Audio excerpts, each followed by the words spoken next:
성부와 성자 성령의 이름으로 아멘. 하늘을 우러러. 사랑을 하느님 아버지 뜻 안에서 스승이신 예수님과 도움이신 성령님과 사랑을 성모님과 성녀세 아버지와 성미카엘 대천사와 하늘의 모든 거룩한 천사들과 성인들의 정구를 청하며 기도드립니다. 아버지, 저희의 전부이시고 유일한 희망이고 또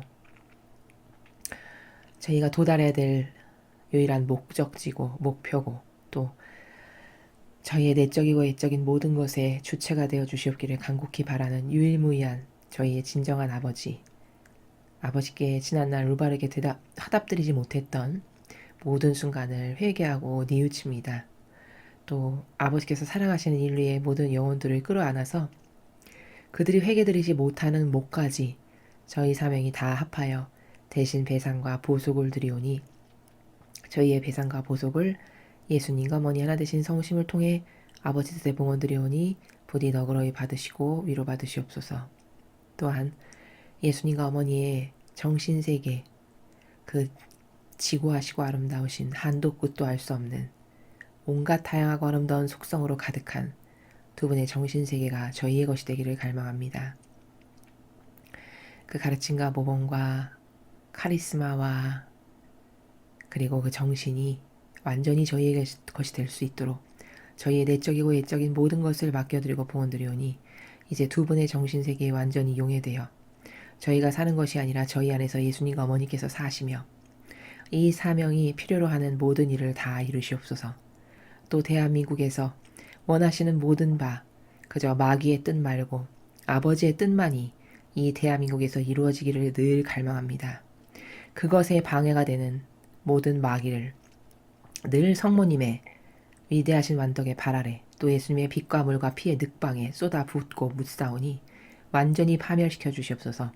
그 마귀 세력이 자자손손 대대손손 절대로 이 나라에서 다시는 기생하지 못하도록 완벽하게 그 뿌리를 다 불살라 태워 없애주심으로 이제 이 대한민국에 아버지께 속한 선의 세력만이 남도록 그 선의 세력을 통하여 다시 나라를 건국하여 주시옵기를 간곡한 갈망으로 청원드립니다. 또한 미국의 국민들과 투표용지에 보배로운 예수님의 성회를 쏟아붓겠습니다. 매 순간 저희의 정신이 이 쏟아붓는 일을 도구요 매개체로서 수행하고 있사오니 예수님과 어머니 이제 얼마 남지 않은 대선에서 반드시 미국의 모든 국민들이 아버지께 속한 선의 세력을 똑바로 뽑을 수 있는 은총으로 그들을 마귀로부터 지켜주시고 보호하여 주시옵소서. 이 모든 기도 우리 주 그리스도를 통하여 비나이다. 아멘. 성부와 성자와 성령의 이름으로 아멘. 안녕하십니까. 하나님의 뜻 선교의 윤피아 수녀입니다. 오늘도 아버지께서 인류에게 메시지를 주셨는데요. 어떤 메시지인지 여러분과 함께 학습해 보도록 하겠습니다.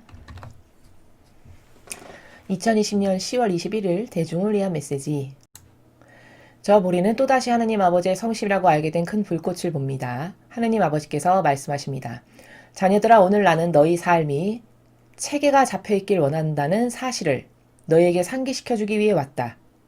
너희의 모든 생각과 말과 행위는 나의 계명을 준수해야만 한다. 무법, 즉 불법이라는 발상 자체는 죄에 굴복한다는 뜻이다. 그래서 무법자는 자신의 정당한 자유의지를 따르고 있다고 생각하지만 실제로는 완전히 사탄의 지배하에 있는 것이다. 또한 경찰을 약화시키고 스스로를 보호할 권리를 사람들에게서 빼앗고자 하는 생각은 혼란을 초래한다. 법과 질서는 어떤 사람들이 원하는 것처럼 정치적인 문제가 아니다. 법과 질서는 마음과 영혼의 평화를 위해 반드시 필요한 것이다. 급진주의자들은 자신들이 사회에 큰 소란을 일으켜야 한다고 생각한다. 그들의 행동으로 인한 결과는 수많은 목숨과 영혼들을 앗아갈 것이다. 나는 다시 한번 너희를 거룩한 사랑과 평화로 부른다. 이것은 영의 일치로 가는 길이다. 이것이 바로 너희 자신의 구원으로 가는 길이다. 주님의 말씀입니다. 하나님 감사합니다. 자, 첫 줄에 아버지께서 원하시는 것이 인류에게 삶이 체계가 잡혀있기를 원하신대요. 그걸 상기시켜 주려고 오늘 말씀을 주신다고 하셨습니다. 자, 삶의 체계가 그럼 잡혀있지 않다는 거죠, 인류는. 아니, 삶의 체계가 잡혀있지 않다는 게 뭐야? 내가 체계적으로 아침에 일찍 일어나서 회사도 다니고 할 일도 하고 잘 살고 있는데. 아마 이런 수준으로 이런 쪽으로 말씀하시는 분도 계시겠죠. 삶의 체계가 잡혀 있지 않아. 그래서 너의 삶의 체계가 잡혀 있었으면 좋겠다. 그럼 저 체계라는 건 뭘까? 이 인류는 따를 기준이 없어요. 그리고 어떤 것을 바라보는 올바른 관점이 없죠. 이게 따를 기준과 체계가 없는 인류입니다. 그러니까 따를 기준이라는 건 그냥 무조건 자기 감정이에요. 오늘은 내 기분이 이걸 이렇게 봤으니까 이걸 선택하고, 내일은 내 기분이 이러니까 이걸 선택하고. 시험을 봐서 사람을 뽑아야 되겠는데 제가 나에게 잘해줘. 쟤 뽑고. 제가 좀 나에게 내 사욕과 욕망을 도와주는데 도움이 되겠군. 걔를 뽑고. 뭐 이를테면 이런 병폐. 뭐 그 밖에도 많죠. 기타 등등 기타 등등. 심지어 종교 생활을 하는 것까지도 여러분 잘 생각해 보십시오. 신앙생활이라는 것은 나를 희생하는 생활이에요. 본질적으로 이야기하면. 어떻게 희생하는 생활이냐? 하느님을 위해서 희생하는 생활이고, 내 주변에 있는 내 가족과 나에게 보내주시고 맡겨주신 이웃들이 있죠. 그 사람들을 위해서 희생하는 생활이 신앙생활이에요. 근데 여러분 잘 생각해 보세요. 왜 성당에 가십니까? 물어보면요. 사업을 하고 있는데 제발 사업 좀 잘 됐으면 좋겠어요. 하느님이 도와주셨으면 좋겠어요. 이렇게 대답하십니다. 왜 성당을 다니세요? 성당에 가니까 마음이 너무 편안하고 거기서 안락을 느끼고 위로를 받아요. 이렇게 말씀하십니다. 왜 성당에 다니세요? 거기 수녀님들이 너무 친절하고 착하고 잘해주셔서요. 물론 초창기의 병아리 신자에게는 그런 것들도 필요하겠죠. 그러나 궁극적인 신앙생활의 목표라는 것은 내가 하느님께 사랑을 드리기 위해서 희생하기 위해, 또 내가 내 주변에 나에게 보내주신 가족들, 사랑하지 않으면 안 되는 가족들과 이웃들이 있잖아요. 그들에게 나의 희생으로서 그들이 좋아지게 하게끔 하는 것이 곧 신앙생활이에요. 그럼 이런 것이 신앙생활이다라고 하는 이런 기준이 있어야만 신앙생활을 올바로 할 수 있죠. 근데 따를 기준이 없어요. 이 시대는. 그러니까 그 신앙생활마저도 내가 좋아지길 위해서 해요. 사실은. 사업이 잘 되길 바라거나 시험에 붙어가지고 올해 꼭 서울대를 가야 되겠는데 뭐 기타 등등 어디가 아파서 꼭 났으면 좋겠고 기타 등등 다 사실은 나를 좋아지게 하기 위해서 하나님이 날 좀 도와주셨으면, 나에게 좀 복을 줬으면, 나에게 축복을 줬으면, 이러기 위해서 신앙생활을 한다는 거예요. 그러면 신앙생활을 하면 하나님이 하나도 복은 안 주시고 나에겐 고통과 괴로움만이 있다는 말이냐? 그 말이 아닙니다. 당연히 신앙생활에는 은총이 있고 축복이 있고 기쁨이 있는 게 신앙생활이 맞아요.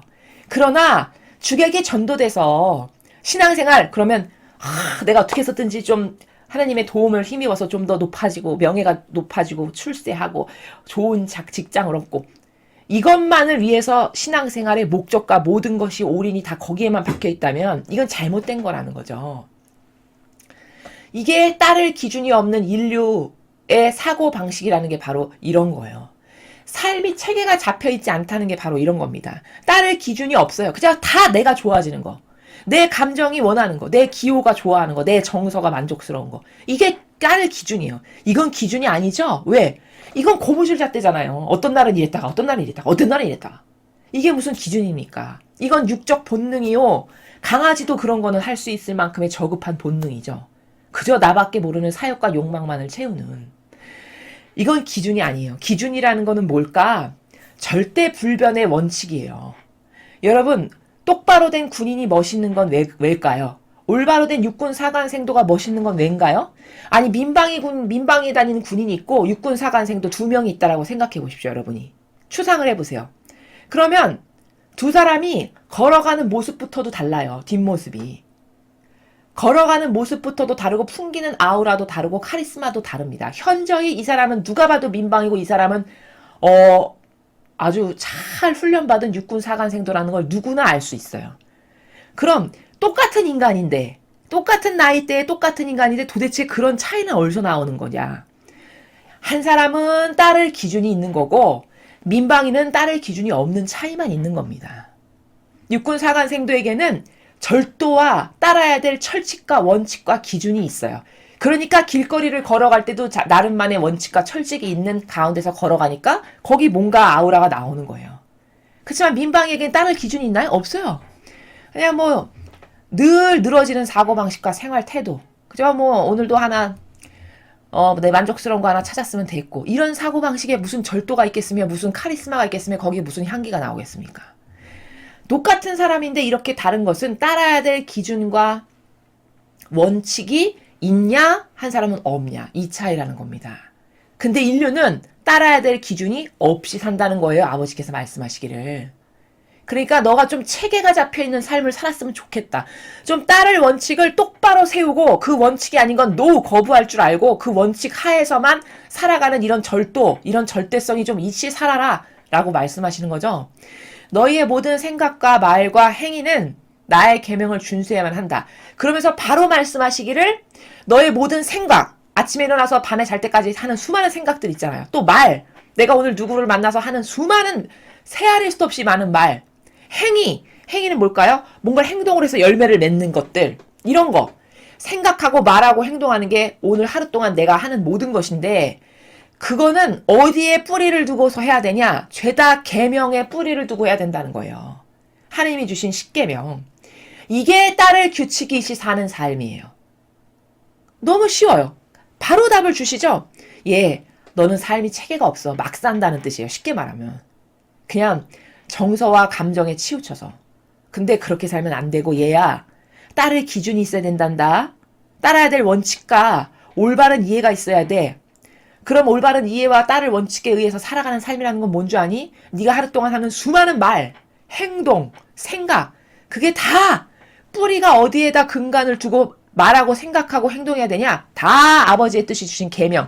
거기다 뿌리를 깊이 박고 그것에 의해서 말도 하고 그 기준에 의해서 행동도 하고 그 기준에 의해서 생각도 하고, 이렇게 살면 따를 기준이 있고 삶이 체계가 잡힌 삶이다라고 가르쳐 주시는 거예요. 너무 쉬운 거죠. 답이에요, 답. 무법, 불법이라는 발상 자체는 죄에 굴복한다는 뜻이다. 자, 이렇게 따를 규칙이 있어서 사는 삶과 이제 정반대의 삶을 끌어오시는데, 그게 뭐냐? 무법과 불법으로 사는 삶이죠. 그런 무법과 불법을 뭔가 발상을 해가지고 그거를 행동에 옮긴다는 것 자체가 이미 죄라는 거죠. 이미 자체가 사탄이라는 거예요. 죄에 굴복했다는 거예요. 왜? 거기 규칙이 있고 따를 원칙이 있다면 불법을 절대 자행하지 않겠죠. 불법을 자행한다는 건 뭐예요? 이미 규칙이 없다는 거예요. 경계를 이미 허물어뜨린 거예요. 스스로가. 그저 나에게 이득되면 무조건 오케이예요. 이게 경계가 없는 거고 이게 따를 기준이 없는 거죠. 그러므로 불법을 저지르는 사람은, 무법을 저지르는 사람은 다 죄와 하나된, 마귀와 하나된 사람이라는 뜻의 상징이고 표식입니다. 그래서 무법자는 자신의 정당한 자유의지를 따르고 있다고 생각하지만 실제로는 완전히 사탄의 지배하에 있는 것이다. 자, 저기서 무법과 불법이라고 말씀하신 것은 성경에 근거하지 않은 모든 게 다 무법이고 불법이겠죠. 성경에 근거해서 말하고 생각하고 행동하는 건 다 삶이 체계가 잡혀있고 따를 원칙이 있는 삶을 사는 사람들이에요. 근데 불법과 무법자라는 건 뭘까? 이 성경에서 나오지 않는 것에 근거해서 말하고 행동하는 모든 것은 다 무법이고 불법이죠. 근데 그것은 성경에 근거해서 말하는 게 아니고 생각하는 게 아니고 행동하는 게 아니다 보니 이미 죄와 하나 됐다는 표징이라는 거예요. 그런데 사람은 얼마나 착각 속에 살아가냐면요. 그런 불법을 자행하면서도 그 사람은 자기를 어떻게 생각하냐?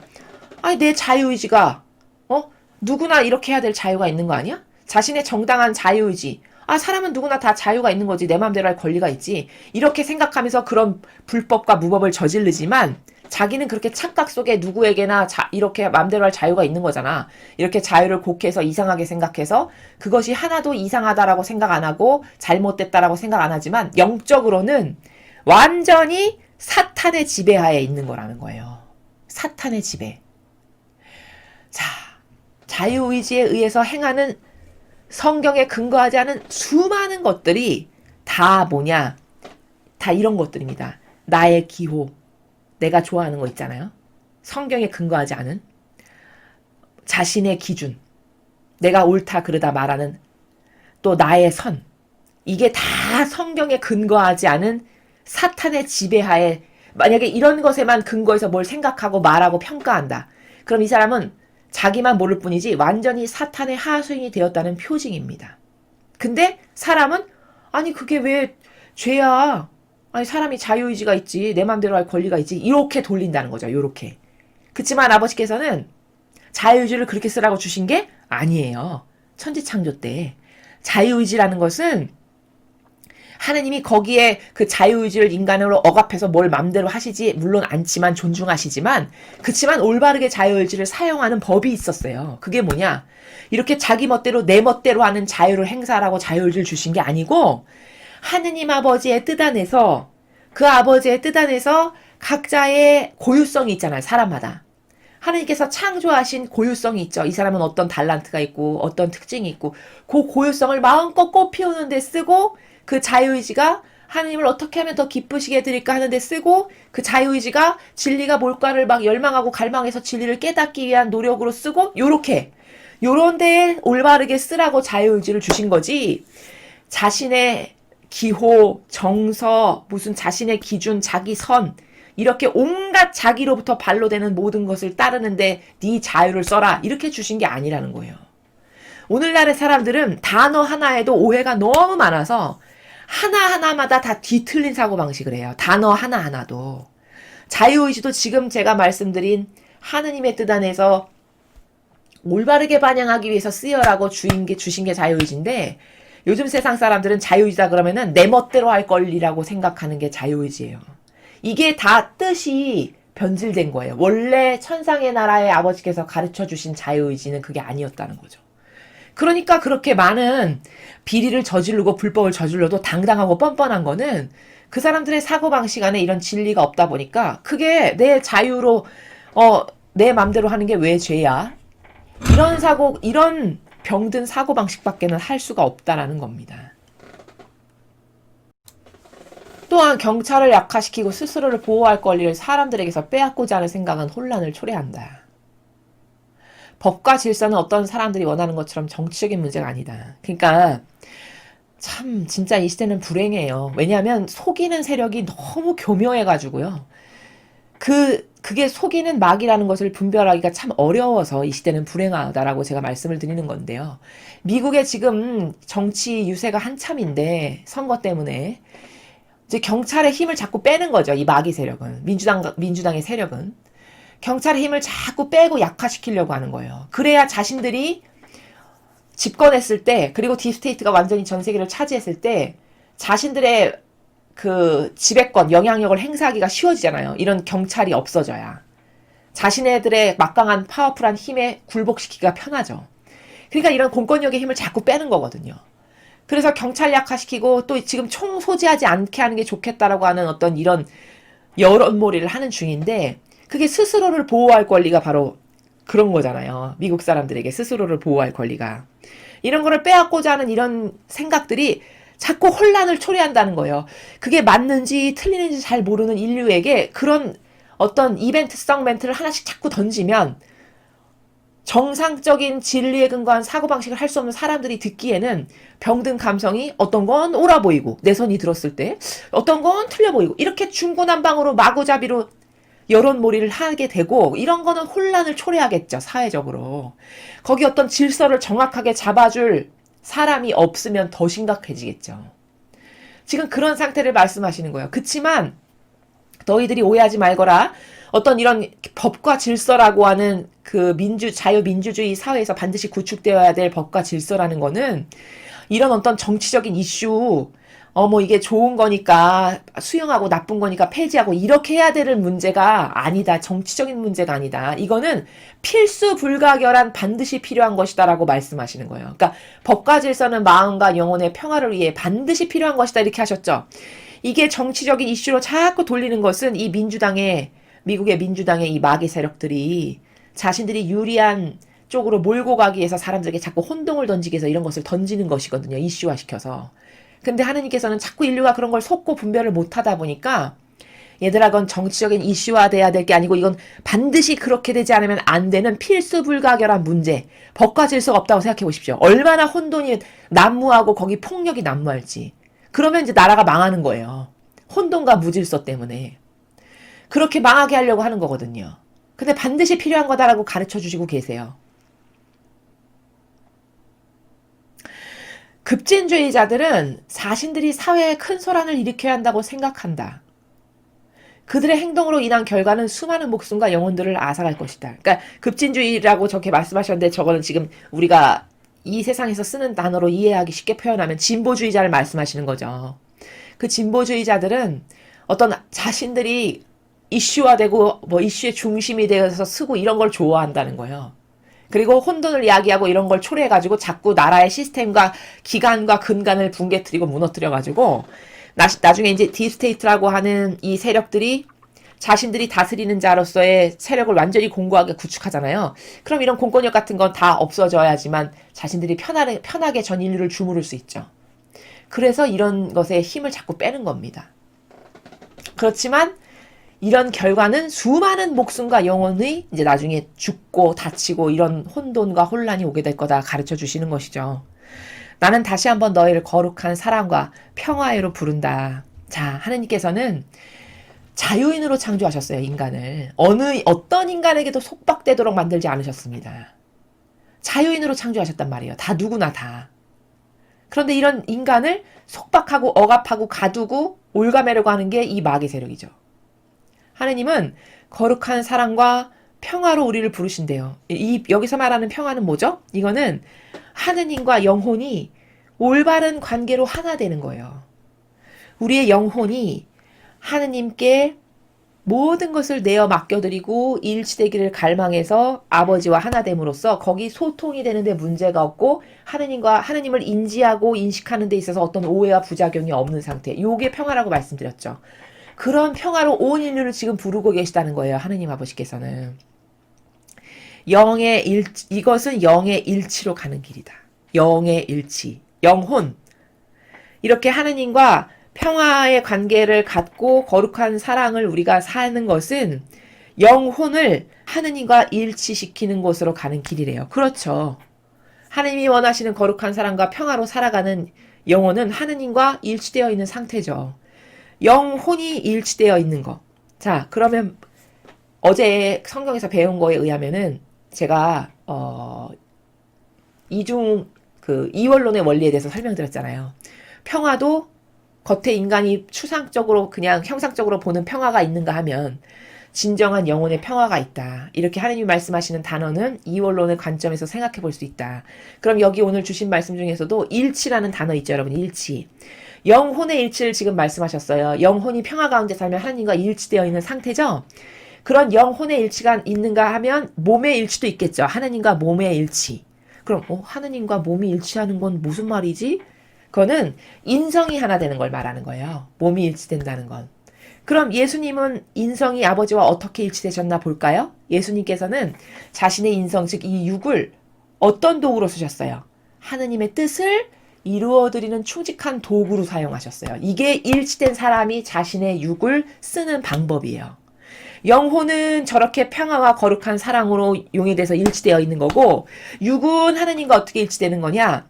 예수님의 모범을 보니까 육을 어떻게 일치시켰는가를 보니까 오로지 아버지의 뜻을 이루는데 도구로 쓰셨어요. 그래서 마지막에 그 도구의 절정으로 쓰신 때가 자신을 산희생제물로 내어놓으셨죠. 그 육을.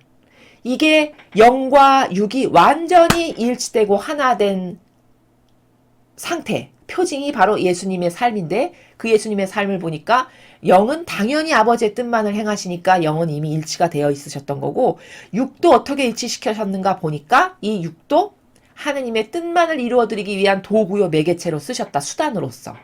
자기를 위해서 육을 쓰지 않았고. 그래서 마지막에는 그 육을 절정으로 어떻게까지 쓰셨냐면 산희생제물로 내어놓으실 만큼. 그 정도로 육을 쓰셨다.